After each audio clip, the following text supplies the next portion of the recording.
જય સંવિધાન, જય મૂલ્યવાસી, જય જોહાર, જય ભીમ। આજ રોજ અમે જુબલી બાગ ભગવાન બુદ્ધની પ્રતિમાથી લઈને રેસકોર્સ સુધી રેલી લગભગ અમે 10 વર્ષથી કાઢી રહ્યા છીએ, દર વર્ષે કાઢી રહ્યા છીએ। અમે સમસ્ત ભારતના નાગરિકોને આજે જે સ્ત્રીઓના મુક્તિદાતા, ભારતના બંધારણના ઘડવૈયા, સિમ્બોલ ઓફ નોલેજ ડૉક્ટર બાબા સાહેબની 135 જન્મ જયંતિને અમે સમસ્ત દેશવાસીઓને હાર્દિક શુભકામના આપીએ છીએ।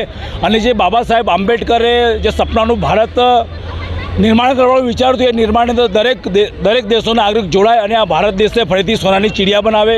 અમે ચાહીએ કે દેશની અંદર સમાનતા રહે, લોકો કોઈ જાતિ ભેદ ભૂલી જાય અને બધા ભાઈચારો લાવી આશા રાખીએ। અમે સમસ્ત દેશવાસીઓને ડૉક્ટર બાબા સાહેબ આંબેડકરની 135 જન્મ જયંતિની હાર્દિક શુભકામના। જય ભીમ, નમો બુદ્ધાય। જય ભીમ, જય ભીમ, જય ભીમ। તમારે બધાને કોઈ સંદેશ આપવાનો? અમે સમાજને સીધો સંદેશ આપવા જઈએ છીએ કે ભલે તમારા પગમાં ચંપલ ના હોય, તમે ભલે ભૂખ્યા રહેતા હોય, તમારી પાસે ઘર પણ ના હોય, પણ તમારા બાળકોને એટલું ભણાવો, કારણ કે જો શિક્ષા હશે તો તમારા બાળકોને કોઈ પણ ગેરમાર્ગે નહીં। તો આજે જે લોકો ધર્મના નામે હથિયાર લઈને લોકોને કાપી ગયા, એના કારણ છે કે લગભગ 90 થી 99% લોકો અભણ લોકો એવા હોય છે। એ લોકોને કોઈ પણ જાતનું નોલેજ હોતું નથી। અભણ લોકો જે આ કાર્ય કરતા, અમે સમસ્ત લોકોને કહે કે તમારા બાળકોને એટલા બધા ભણાવો કે વર્લ્ડ ક્લાસ 1 અધિકારી બને અને આ દેશને સુરક્ષિત રાખે, દેશની અંદર ન્યાય પ્રણાલી ચાલતી રહે। અને જ્યારે પણ વોટ કરવા જાઓ તો વોટ કરતી વખતે ખાલી 10 મિનિટ જોઈ લો, તમે કોઈ આરોપીને વોટ તો નથી કરતા ને, કારણ કે આજે રાજ્યસભા, લોકસભા અને વિધાનસભામાં 75% આરોપી લોકો, જેમાં કોઈ રેપના, જે મર્ડરના, જે લૂંટફાટના પણ લોકો છે।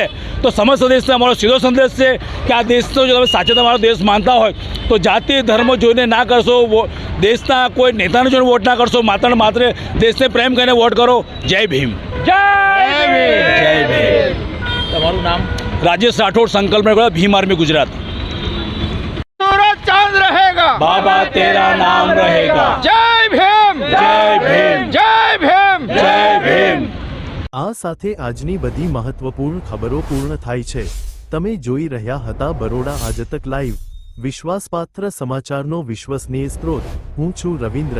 આપ સૌનો દિલથી આભાર। વડોદરા અને આસપાસની દરેક મહત્વપૂર્ણ અપડેટ માટે જોડાયેલા રહો અમારી સાથે। ફરી મળીએ નવી ખબર સાથે।